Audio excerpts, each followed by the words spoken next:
50 000 ventes sur Amazon et un prix au gigaoctet défiant toute concurrence, il me fallait un nouveau disque dur externe, l'occasion de vous expliquer pourquoi j'ai choisi celui-là. Bienvenue sur AviExpress pour le test du Western Digital Element. J'ai pris un 5 Teraoctets et ça se ressent au niveau de l'épaisseur, puisqu'il mesure 2,1 cm, mais il a l'avantage énorme d'être alimenté électriquement uniquement par câble USB. Bon, il s'agit du câble USB propriétaire de Western Digital, ça saoule un peu, j'aurais préféré qu'ils mettent une interface USB-C, mais enfin bon, c'est de bonne guerre, si jamais à un moment donné il est abîmé, faudra en racheter un. L'intérêt surtout, c'est de ne pas avoir à le brancher au secteur en permanence pour le faire fonctionner. Celui que vous avez à l'écran, c'est un 5 Teraoctets, il n'y a pas plus gros en capacité aujourd'hui pour des disques durs de 2,5 pouces alimentés exclusivement par le port USB. Mais par contre, vous avez le choix des marques et Seagate propose aussi un 5 Teraoctets qui est un peu plus cher que la version de Western Digital. Voilà pourquoi j'ai pris Western Digital cette fois-ci, alors que la fois précédente, j'avais pris du Seagate. Par contre, au niveau nombre de ventes sur Amazon, Seagate cumule quand même 200 000 ventes, c'est-à-dire 4 fois plus que Western Digital. C'est tout bête, mais moi ce que j'apprécie vraiment, c'est ça. Brancher le câble USB et ça y est, c'est parti, pas d'électricité au-delà des 5 volts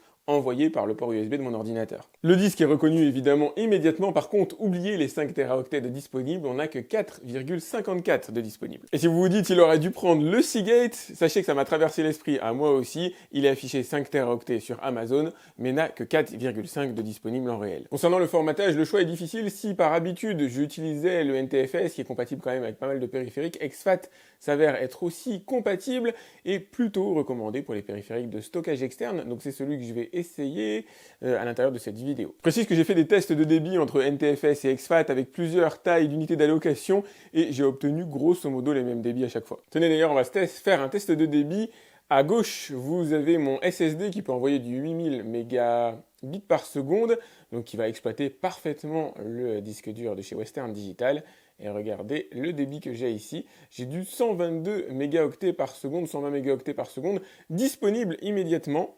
C'est nickel, je n'en demande pas plus. Je vais faire une petite comparaison avec le Seagate pour voir ce que ça donne. À gauche, vous avez toujours mon SSD. À droite, vous avez maintenant le disque de chez Seagate. C'est un 4 Teraoctets.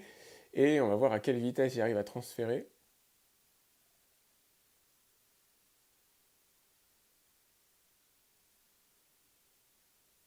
Ouais, je stagne sur du 95 mégaoctets par seconde. Bon, après, il s'agit de la version 4 Tera qui doit être probablement fragmentée aussi. Mon disque commence à accuser un peu d'années. Sur Internet, on peut voir que le débit est équivalent à celui de Western Digital, alors que Seagate a une réputation d'être très porté sur les débits, sur la vitesse. Là, pour le coup, on est à équivalence totale. D'où finalement l'intérêt du Western Digital qui coûte un petit peu moins cher. Au niveau de l'utilisation sur console, alors sur de l'ancienne génération, ça va aller. Sur de les nouvelles, vous allez évidemment préférer du SSD. Là, je vais vous montrer Crystal Disk Mark. Voilà les résultats que j'ai obtenus en lecture et en écriture sur Crystal Disk Mark, avec du 133 mégabits par seconde en lecture et 125 en écriture. Évidemment, avec des SSD, c'est pas du tout la même limonade. J'en teste régulièrement, notamment intégrés à l'intérieur des ordinateurs.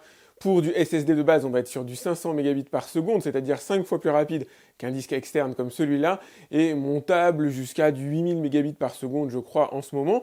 À tarif égal, si vous voulez un SSD externe pour stocker vos données, vous aurez du 1 Tera. Donc là, effectivement, en rapport prix gigaoctet, il n'y a pas mieux que les Western Digital ou les Seagate, d'ailleurs, pourquoi pas.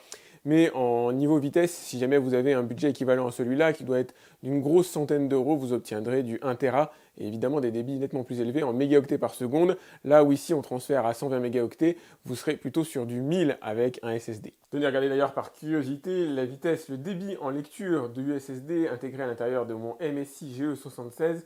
On est sur du 6700 mégabits par seconde, c'est assez fulgurant. C'est clairement du bon matos, hein. C'est des disques extrêmement fiables, leur durée de vie est extrêmement longue aussi, mais ça vaut le coup de les renouveler de temps en temps. En ce qui me concerne, je vais faire un renouvellement complet à peu près tous les 10 ans. En termes d'utilisation, en ce qui me concerne, je vais plutôt utiliser les disques récents pour du stockage et les disques plus anciens pour du streaming. Le streaming usant évidemment le disque dur davantage, je préfère utiliser les anciens, proches de leur belle mort, plutôt que d'utiliser les récents qui, eux, vont stocker les données, on va dire, les plus importantes. Dernière petite chose, si vous avez prévu de revendre votre ancien disque dur sur le bon coin, pensez à bien le formater. Et par formater, j'entends ne pas utiliser la petite fonction Windows dans le poste de travail formater disque dur, ça n'enlève pas les données que vous avez sur le disque.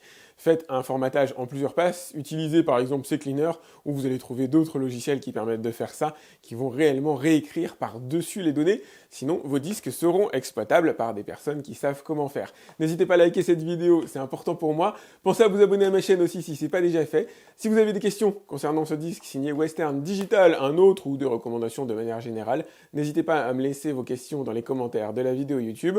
Vous avez le lien pour voir son tarif, celui de Western Digital, les SSD, ce que j'utilise d'ailleurs de manière générale, encore une fois, dans la description de la vidéo.